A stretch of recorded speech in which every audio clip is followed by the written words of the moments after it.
There's not many things in life that can embarrass me, except for the one time when I was in a public bathroom and I had to go number 2 really bad, but I was constipated. So I went to the biggest stall I could find because I knew I was gonna be in there for a while, so I wanted to be really comfortable. But as I'm in the stall using this toilet, I hear someone shake on the door and I say, occupied. But I could hear them breathing, so I know they were still standing right next to the door. So I look under the stall to see their feet, and what do I see?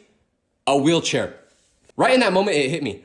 I was in the only handicap stall in the bathroom, and this guy had to wait until I wasn't constipated anymore to use it. I didn't know what to do because I knew I wouldn't be done for at least 30 minutes, but I couldn't make this guy in a wheelchair wait that long. So even though I wasn't done, I wiped, clenched my cheeks, opened the door, and then walked like this to the stall next to me. But the guy in the wheelchair made eye contact with me when I opened the door, and he just looked so disappointed in me. I'm sorry, bro. I can't think logically when I'm constipated. It won't happen again, I promise.